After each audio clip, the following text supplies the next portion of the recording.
Sense and Sensibility by Jane Austen. Chapter 38. Mrs. Jennings was very warm in her praise of Edward's conduct, but only Elinor and Marianne understood its true merit. They only knew how little he had had to tempt him to be disobedient, and how small was the consolation, beyond the consciousness of doing right, that could remain to him in the loss of friends and fortune. Elinor gloried in his integrity, and Marianne forgave all his offences in compassion for his punishment. But though confidence between them was, by this public discovery, restored to its proper state, it was not a subject on which either of them were fond of dwelling when alone. Elinor avoided it upon principle, as tending to fix still more upon her thoughts, by the too warm, too positive assurances of Marianne, that belief of Edward's continued affection for herself, which she rather wished to do away, and Marianne's courage soon failed her, in trying to converse upon a topic which always left her more dissatisfied with herself than ever, by the comparison it necessarily produced between Elinor's conduct and her own. She felt all the force of that comparison, but not as her sister had hoped, to urge her to exertion now. She felt it with all the pain of continual self-reproach, regretted most bitterly that she had never exerted herself before, but it brought only the torture of penitence, without the hope of amendment. Her mind was so much weakened that she still fancied present exertion impossible, and therefore it only dispirited her more. Nothing new was heard by them for a day or two afterwards of affairs in Harley Street, or Bartlett's Buildings. But though so much of the matter was known to them already, that Mrs. Jennings might have had enough to do in spreading that knowledge farther, without seeking after more, she had resolved from the first to pay a visit of comfort and inquiry to her cousins as soon as she could, and nothing but the hindrance of more visitors than usual had prevented her going to them within that time. The third day succeeding their knowledge of the particulars was so fine, so beautiful a Sunday as to draw many to Kensington Gardens, though it was only the second week in March. Mrs. Jennings and Elinor were of the number, but Marianne, who knew that the Willoughbys were again in town, and had a constant dread of meeting them, chose rather to stay at home than venture into so public a place.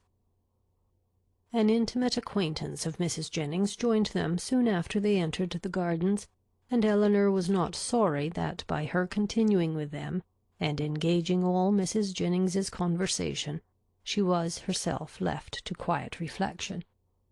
She saw nothing of the Willoughbys, nothing of Edward, and for some time nothing of anybody who could by any chance, whether grave or gay, be interesting to her.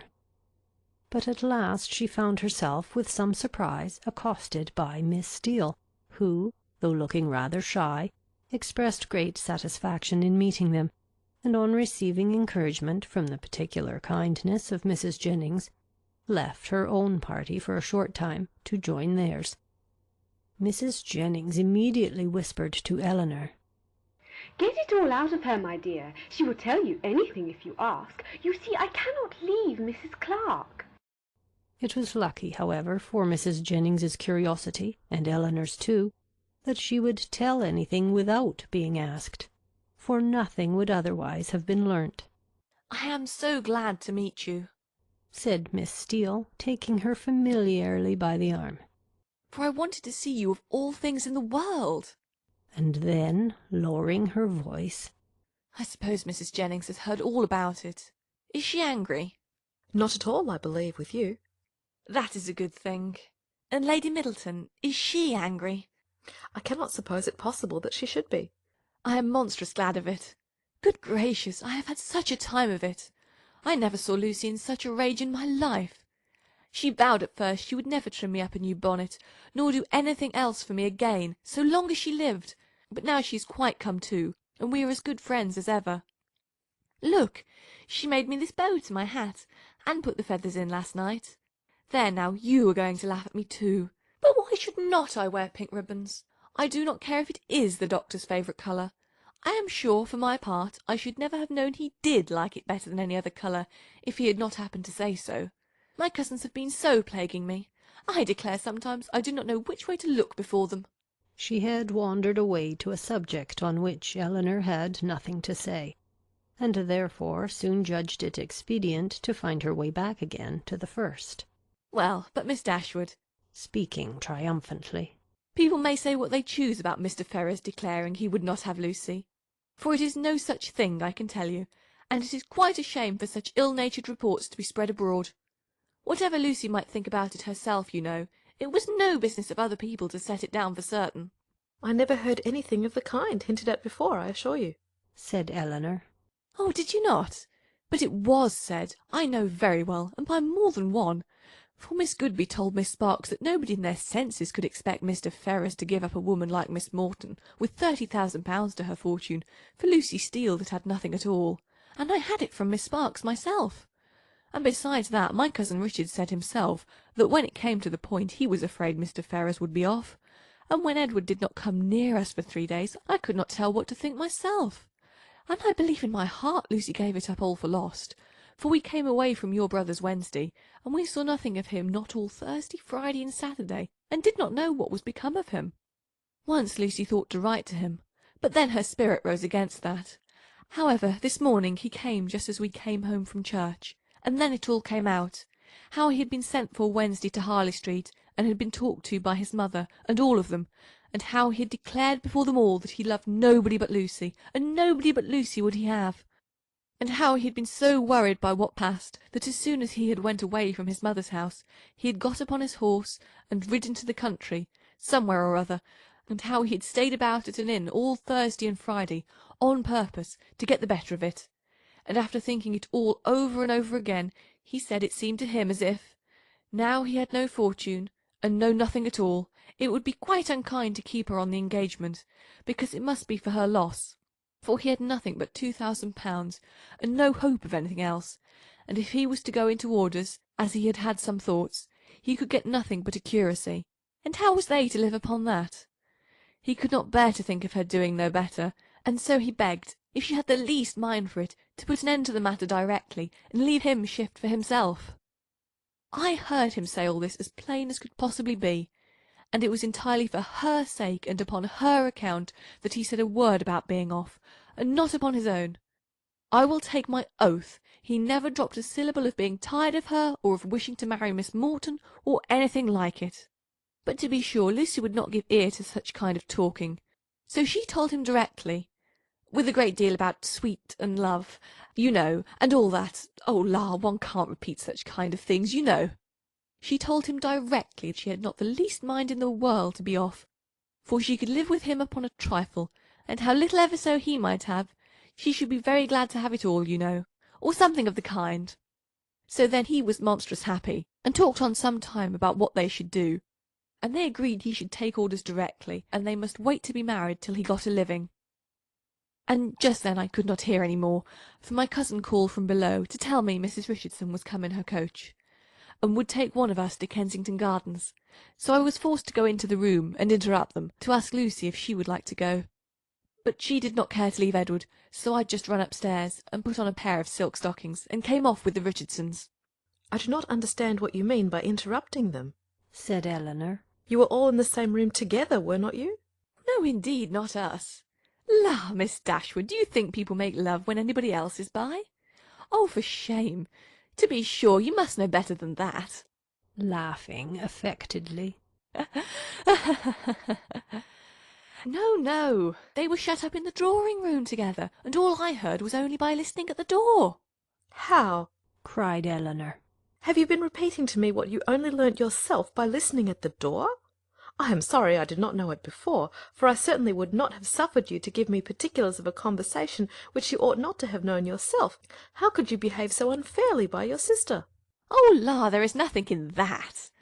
I only stood at the door and heard what I could, and I am sure Lucy would have done just the same by me.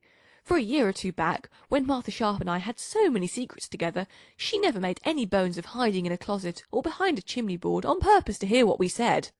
Elinor tried to talk of something else, but Miss Steele could not be kept beyond a couple of minutes from what was uppermost in her mind.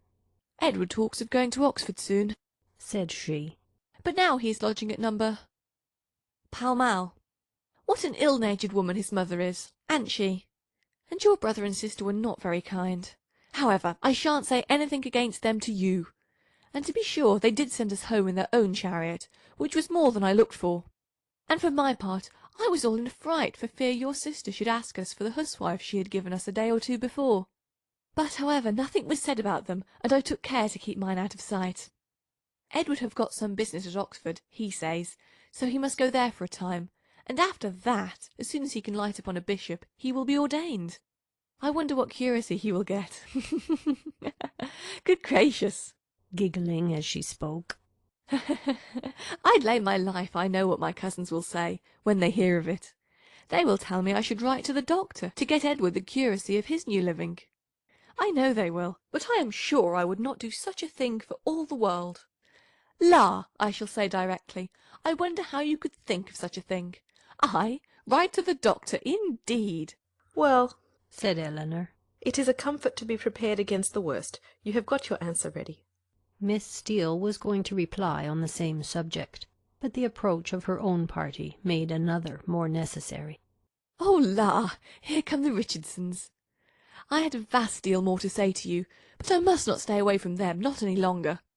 I assure you they are very genteel people. He makes a monstrous deal of money, and they keep their own coach. I have not time to speak to Mrs. Jennings about it myself, but pray tell her I am quite happy to hear she is not in anger against us, and Lady Middleton the same. And if anything should happen to take you and your sister away, and Mrs. Jennings should want company, I am sure we should be very glad to come and stay with her for as long a time as she likes. I suppose Lady Middleton won't ask us any more, this bout. Good-bye. I am sorry Miss Marianne was not here. Remember me kindly to her. La, if you have not got your spotted muslin on, I wonder you was not afraid of its being torn."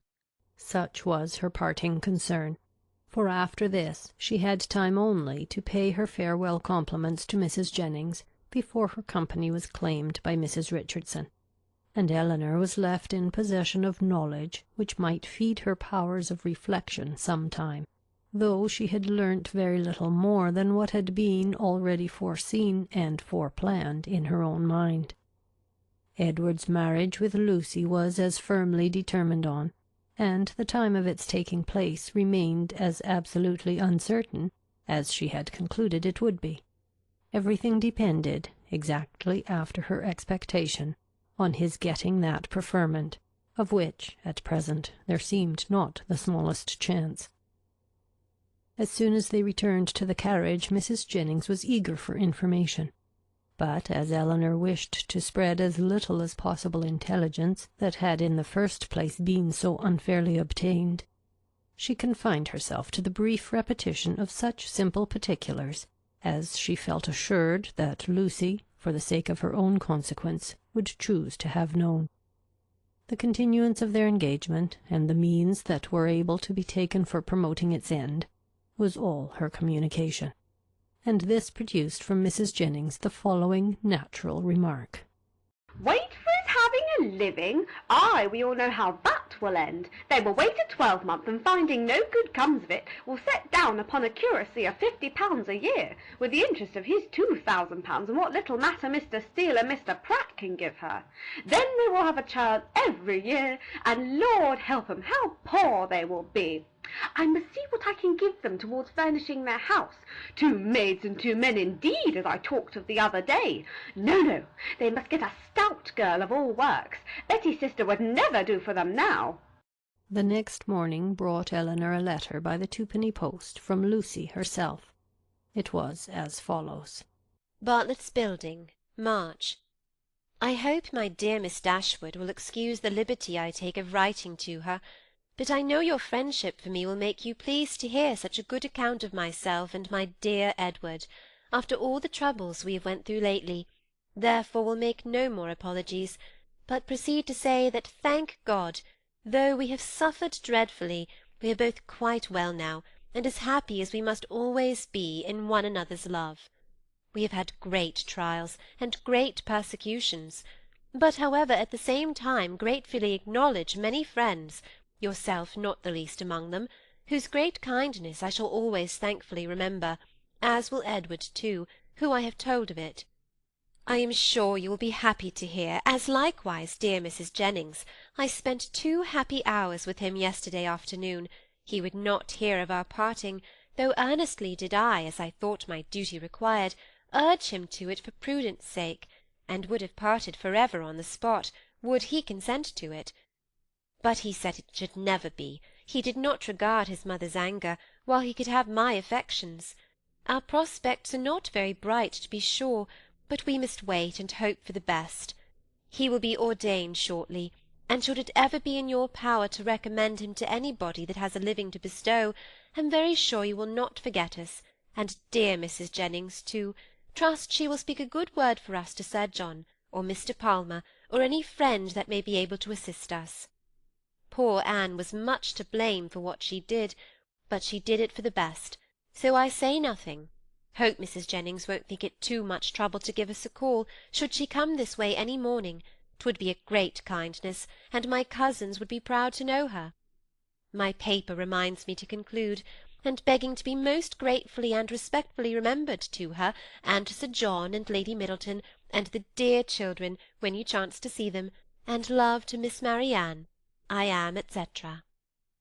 As soon as Elinor had finished it, she performed what she concluded to be its writer's real design, by placing it in the hands of Mrs. Jennings, who read it aloud with many comments of satisfaction and praise. Very well indeed. How prettily she writes. Ay, that was quite proper to let him be off if he would. That was just like Lucy. Poor soul! I wish I could get him a living with all my heart. She calls me dear Mrs. Jennings, you see. She is a good-hearted girl as ever lived. Very well, upon my word. That sentence is very prettily turned. Yes, yes, I will go and see her, sure enough. How attentive she is to think of everybody. Thank you, my dear, for showing it me. It is as pretty a letter as ever I saw, and does Lucy's head and heart great credit. End of chapter 38.